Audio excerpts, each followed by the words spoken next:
જય હિન્દ. જય હિન્દ. પાછળ દેવા નથી આવતો. જય હિન્દ. વંદે માતરમ. કે મજામાં બધા?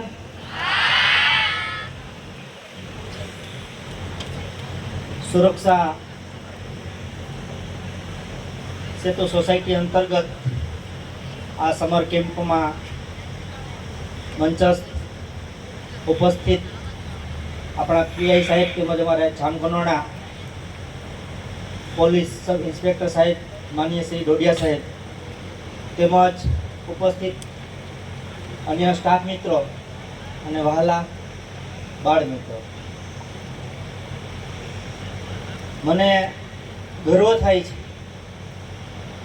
કે આવું વેકેશન હોવા છતાં પણ તમે અહીંયા સમર કેમ્પની અંદર આવ્યા છો. એનો મતલબ એ થયો કે ઈશ્વરે હજારો જીવ પૃથ્વી ઉપર મોકલ્યા છે ને, એમાં શ્રેષ્ઠ એટલે માણસ, શ્રેષ્ઠ એટલે શ્રેષ્ઠમાં શ્રેષ્ઠ એટલે તમે બધા. ભગવાને કંઈક કાર્ય એવા લોકો પાસે કરાવવું હોય તો એના માટે સિલેક્શન હોય. શું હોય? સિલેક્શન. વર્ગની અંદર તમને મોનિટર બનાવે ને, વર્ગમાં 50 બાળકો હોય, બધાને મોનિટર બનાવે છે? બધાને બનાવે છે? હા કે ના? તો માત્ર સાંભળવાનું નથી, તમારે મને રિસ્પોન્સ આપવાનો છે, બરાબર? એકને જ મોનિટર બનાવે. એવી જ રીતે સમગ્ર રાજકોટ જિલ્લામાંથી તમે બધા એવું ક્રીમ છો કે ક્રીમ ઈશ્વરે કંઈક બનવા માટે તમને નિમિત્ત બનાવ્યા છે. અને યસ, આઈ કેન ડુ, હું કરી શકું છું, અને વી વિલ, અમે બધા કરી શકીએ છીએ. આ એક આંગળી હોય તો એક આંગળી ઘણી જગ્યાએ હોય તો ચાંદલો કરવામાં એક આંગળી કામ લાગે કે નહીં લાગે? લાગે જ. પણ બધી આંગળીઓ થાય અને બધી એક થઈ જાય તો કોકને પાડી પણ દે ને, હે? એટલે આપણી પાસે શક્તિ છે જ, પણ બધાની શક્તિ જ્યારે ઇન્વાઇટ એક કેન્દ્ર પર કેન્દ્રિત થઈ જાય ને તે વખતે કંઈક સર્જન થાય છે. શું થાય છે? સર્જન થાય છે. માણસને ભગવાને શક્તિ આપી છે તો એ શક્તિને ક્યાંક ને ક્યાંક તો આપણે ફોલો કરવાની જ છે, ક્યાંક વાપરવાની છે. કોઈ સારા કામ માટે વાપરે તો કોઈ ખરાબ કામ માટે વાપરે છે. તો એમાં તમે જે ક્રીમ છો તે કંઈક તો બનવા માટે, કંઈક તમારું ભવિષ્ય ઉજ્જવળ કરવા માટે તમે મનોમન કંઈક ઠાંસી લીધું છે, સંકલ્પ કરી લીધો છે, અને એટલે જ તમે અહીંયા છો. નહીંતર અત્યારે વેકેશન હોય તો મામાની ઘરે જાય, માસીની ઘરે જાય, ફરવા માટે જાય, પણ તમે બધા એ બધું છોડીને આવ્યા છો. છોડવું એ બહુ અઘરી વાત છે, સહેલી વાત નથી. તો ફરીથી આપ સૌને હું ખૂબ ખૂબ અભિનંદન પાઠવું છું કે તમે બધા આવી કાળઝાળ ગરમીની અંદર આ બધા પ્રલોભનો છોડીને અહીંયા આવ્યા છો, પધાર્યા છો. 5 દિવસનો સમર કેમ્પ છે, કંઈક ને કંઈક આપણે શીખીને જવાનું છે. દરેક માણસની અંદર કંઈક એવી સ્કિલ પડેલી હોય, કંઈક એવી આવડત પડેલી હોય. એ આવડતને કોઈક એક શિક્ષક હોય અથવા કોઈ ટ્રેનર હોય, એ ટ્રેનર આપણી અંદર પડેલી શક્તિને ઉજાગર કરે, એ શક્તિને બતાવે કે તારી અંદર આ ટેલેન્ટ પડેલું છે, તું ઉઠ, ઊભો થા, આ કરી બતાવ. અને એ ટેલેન્ટ જાણવા માટેની જગ્યા એટલે આ સમર કેમ્પ. આ સમર કેમ્પની અંદર તમારા જે રેક્ટરો અથવા ટ્રેનરો જે હશે એ તમને કંઈક ને કંઈક પ્રવૃત્તિઓ સોંપવાના છે. તો શા માટે આ બધી જરૂરિયાત છે? તો આજે મારે જે વિષય તમને વક્તવ્ય આપવાનું છે એકદમ સહેલી રીતે તમને મજા પડે એ રીતે આપવાનું છે. પણ સૌ પહેલા મેં પ્રશ્ન પૂછ્યો. આપણે 5 દેશના નામ આપવાના છે. 5 દેશના નામ. એક બેન ઊભા થાય, કોઈ પણ, હાલો ઇન્સ્ટન્ટલી બોલો બેન. શું નામ તમારું? ચાવડા હંસાબેન, અંજનાબેન, અંજલીબેન. ઓકે, 5 દેશના નામ ફટાફટ બોલો.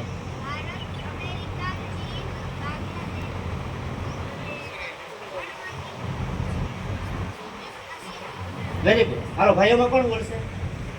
ઝડપથી બોલવા.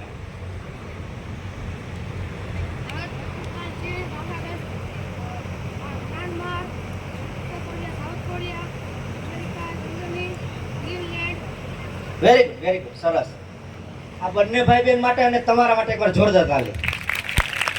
આ બંને ભાઈ બહેન છે એ ઊભા થઈને બોલ્યા, તમે બધા મનમાં હાલતું હતું ને રટણ.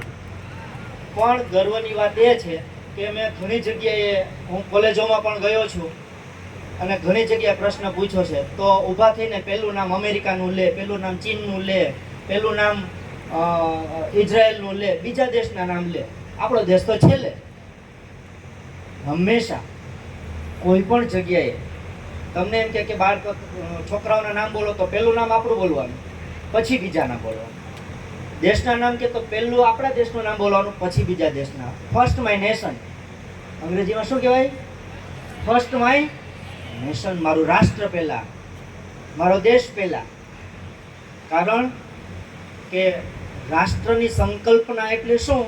તો કે ભારતનો નકશો જોઈએ અને ફરતી જે બોર્ડર હોય એ બોર્ડર એટલે દેશ, એવું કહીએ ને આપણે, એવું કહીએ આપણે. પણ રાષ્ટ્રને કોઈ બંધન નથી હોતું, કોઈ સીમા જ નથી હોતી. રાષ્ટ્ર, દેશ એટલે એક વિશિષ્ટ વિચારધારા, વિશિષ્ટ સમજણ શક્તિ, વિશિષ્ટ આધ્યાત્મિક શક્તિ, કે જેના માણસો છે, જે રાષ્ટ્રના માણસો છે, કે એવી વિચારધારાથી આગળ હાલતા હોય કે રાષ્ટ્રને માટે કંઈક કરી બતાવે. તો એનો અર્થ એ થયો, રાષ્ટ્ર એટલે આપણે પોતે. હું એટલે રાષ્ટ્ર, હું એટલે ભારત, તમે એટલે રાષ્ટ્ર, તમે એટલે ભારત, તમે એટલે રાષ્ટ્ર, તમે એટલે ભારત. તો રાષ્ટ્ર એટલે આપણે પોતે, આપણા પોતાનો વિકાસ છે, આપણા રાષ્ટ્રનો વિકાસ છે. તો રાષ્ટ્ર એક વિશિષ્ટ પરંપરા છે, વિશિષ્ટ વિચારધારા છે. અને એટલે જ ઝવેરચંદ મેઘાણીએ સરસ મજાનું કીધું છે કે નથી પરવા કે નથી ખબર મને મારા કફનની કે દફનની, મને પરવા છે તો મારા વતનના જતનની. એવું સરસ મજાનું ઝવેરચંદ મેઘાણીએ એક ઉક્તિની અંદર કહ્યું છે. મિત્રો, શા માટે રાષ્ટ્રની રક્ષા કરવી જોઈએ? શા માટે? આજે તમને એક પ્રશ્ન પૂછું, દેશનું બાહ્ય રક્ષણ કોણ કરે? ચાલો ઝડપથી કોઈ કહે. આપણું રાષ્ટ્ર, આપણે અહીંયા સુખી સંપન્નથી બેઠા છીએ, સરસ મજાના કુલર ચાલુ છે, ટ્રેનરો ચાલુ છે, સરજી અહીંયા છે, આટલું બધું સરકાર ખર્ચ કરે છે, તો શાંતિથી બેઠા છીએ. તો રાષ્ટ્રનું રક્ષણ કોણ કરે છે? વેરી ગુડ, જોશથી બોલો. એમાં સરળ છે ને, મારા દેશના, મારા રાષ્ટ્રના સૈનિકો, નરબંકાઓ, ટાઢ હોય કે તાપ હોય, માઇનસમાં ડિગ્રી હોય કે માથે બરફ પડતો હોય, અરે બરફના દટાઈ પણ જાય છતાં પણ એ રાષ્ટ્રનું રક્ષણ કરે છે. કરે છે? ખબર છે તમને? ખબર છે ને? Very good. એમના માટે એકવાર જોરદાર તાલી. કારણ કે એ રાષ્ટ્રને માટે સમર્પિત છે. રાષ્ટ્રને માટે પોતે પોતાનું જાણ ન્યોછાવર કરી દેવો પડે ને તો પણ તે તૈયાર છે, આપણી રક્ષણ કરે છે. હવે બીજો પ્રશ્ન પૂછું. રાષ્ટ્રની અંદર, દેશની અંદર બહારના દુશ્મનોથી રક્ષણ કરે જ છે, પણ દેશની અંદર કોણ રક્ષણ કરે? Very good. આ ફરતી બાજુ આપણા જે પોલીસ જવાનો છે, ખાખી વર્દીધારી, એમના માટે એકવાર જોરદાર તાલી. જો આપણે દેશના નવજવાનો અને આ પોલીસ નવજવાનોને બાદ બાકી કરી નાખીએ ને તો આપણને શાંતિથી કોઈ બેસવા દે? ના બેસવા દે. કારણ કે એણે તન, મન અને ધન ત્રણેયથી એક એવો નિશ્ચય કરેલો હોય કે હું રાષ્ટ્રને માટે સમર્પિત છું. તો શા માટે? તો કે આપણા એક મહાપુરુષે સરસ મજાનું કીધું છે કે જે માણસ જે દેશની અંદર રહેતો હોય, આપણે તો ભારતમાં જન્મા છીએ ને, આમાં કોઈ છે અમેરિકામાં જન્મ હોય ને આવ્યો એવો ઉચ્ચાંગળી કરે? નહીં. ભારતમાં જન્મા છીએ, તો જે રાષ્ટ્રની અંદર આપણે જન્મા હોય, જે રાષ્ટ્રની અંદર આપણે રહેતા હોય, એ રાષ્ટ્રને માટે આપણને આત્યંતિક પ્રેમ હોવો જોઈએ. કેવો પ્રેમ હોવો જોઈએ? આત્યંતિક પ્રેમ હોવો જોઈએ. એટલો બધો પ્રેમ હોવો જોઈએ કે રાષ્ટ્ર પહેલા, બીજું બધું પછી. હમણાં એક ધર્માચાર્યની હું ચેનલ સાંભળતો હતો, તો એમાં પણ એમણે એવું કહ્યું કે ભાઈ રાષ્ટ્ર ધર્મ પહેલા, પછી આપણે જે ધર્મ પાળતા હોય, જે દેવી દેવતાઓને માનતા હોય, જેમને પણ નમન કરતા હોય, એ પછી. પહેલા કયો ધર્મ આવે? રાષ્ટ્ર ધર્મ આવે. બરાબર? તો રાષ્ટ્ર ધર્મ, દેશની રક્ષા કરવાની ફરજ સૈનિકોની છે, આ પોલીસ કર્મીઓની છે. આપણી કાંઈ નથી? છે કે નહીં? આપણી પણ છે. આપણે પણ રાષ્ટ્રના ઘડાયેલા જે નિયમો છે એમનું બરાબર રીતે પાલન કરીએ, એમને ફોલો કરીએ, એ લોકોને સપોર્ટ કરીએ, તો આપણું પણ એક પ્રકારની આ એક રાષ્ટ્ર સેવા છે. મિત્રો, તમે બર્લિન યુનિવર્સિટીનું નામ સાંભળ્યું છે? કદાચ નહીં સાંભળ્યું હોય. બર્લિન યુનિવર્સિટીની અંદર એક હિડનબર્ગ અને એક ગોબલ્સ નામના એક બહુ મોટા તત્વચિંતકો થઈ ગયા. તત્વચિંતક એને કહેવાય કે તત્વને માટે એ હજારો લેક્ચરો આપતા હોય, એક તત્વને માટે, એક શબ્દને માટે ચિંતન હોય એમનું. એવા બે તત્વચિંતકો ગયા. આવી રીતના તમારી જેમ 3000 જેટલા વિદ્યાર્થીઓ બેઠા હતા. એમણે પૂછ્યું વિદ્યાર્થીઓને જઈને કે અત્યારે રાષ્ટ્રની ઉપર દેશના દુશ્મનોએ ચડાઈ કરી છે, તો આમાંથી આપણે જવાનું છે, તો કેટલા વિદ્યાર્થીઓ અમારી સાથે આવશે? 12 ગાડીઓ, જવાનોની ગાડીઓ છે, લઈ જવા માટે ઊભી છે. કેટલા આવશે? Very good. આમાં તો હું તો આ વાત કરું હોત, આ લોકો ઊંચી આંગળી કરી દીધી. વેરી ગુડ, વાહ, વેરી ગુડ, સરસ. 3000 વિદ્યાર્થીઓએ એક ઝાટકે મમ્મીને પૂછાવીશ, પપ્પાને પૂછાવીશ, આમ થશે, તેમ થશે, કોઈ જાતનો વિચાર કર્યા વગર સીધો જ જમણો હાથ પોતાનો ઊંચો કરી દીધો. અને એ સ્ટ્રેટ. આપણે શું કરીએ? ઊંચાંગળી કરવાનું કેમ? તો આમ કરીએ. શું? બાજુ વાળા, હું નહીં. આવી રાષ્ટ્રભાવના હોય. જર્મનીની ઉપર એવી આફત ચડી આવી હતી, આ રિયલી બનાવેલી ઘટના છે.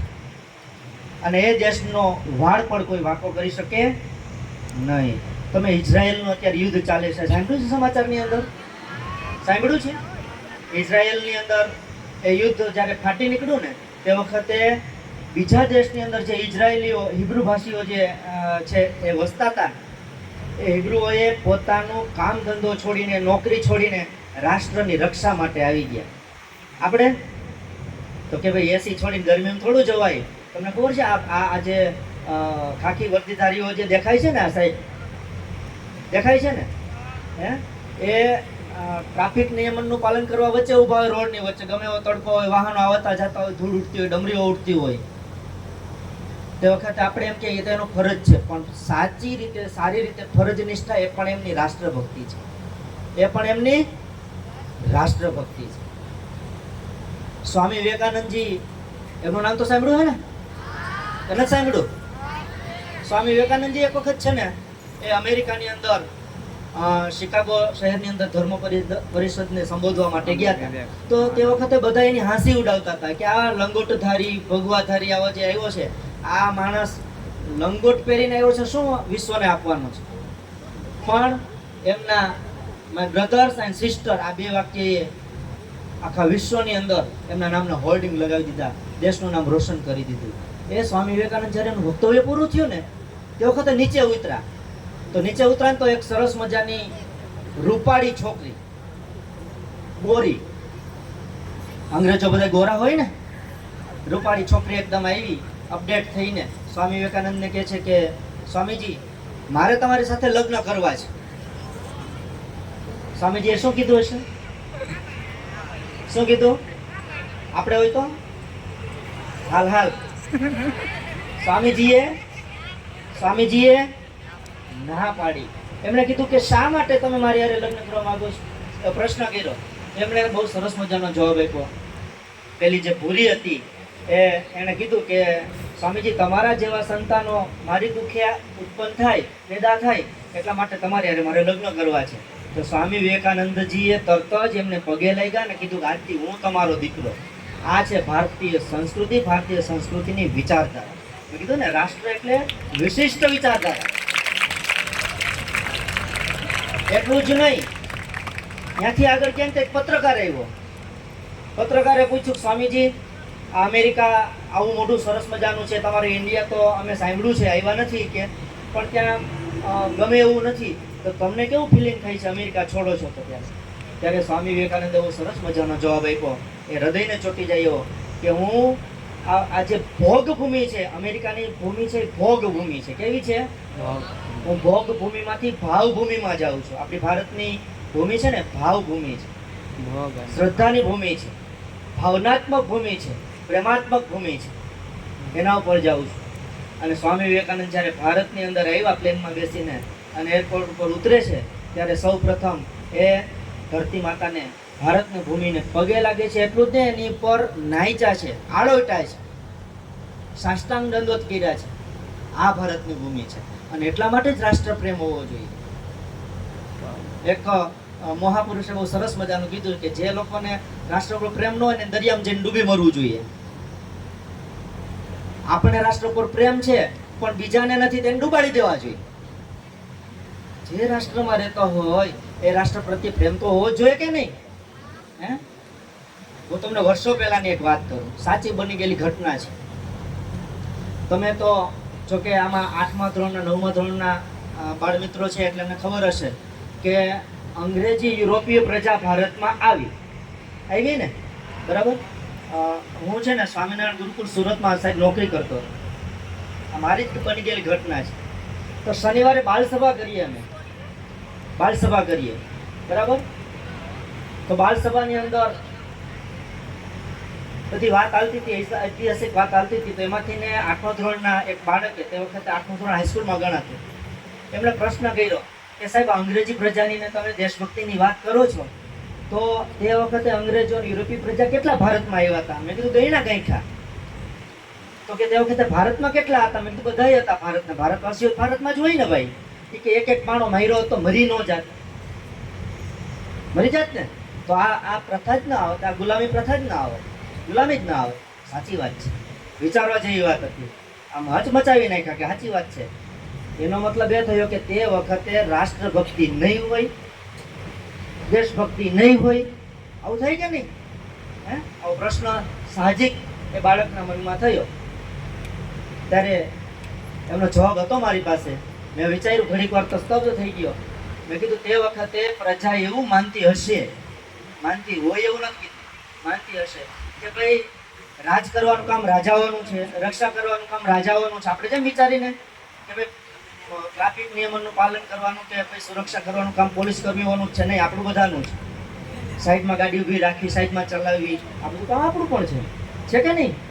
બરાબર? નિયમનનું કામ એ લોકોનું છે, પણ સહકાર આપવાનું કામ તો આપણું બધાનું છે. નિયમોનો ભંગ કોણ કરે?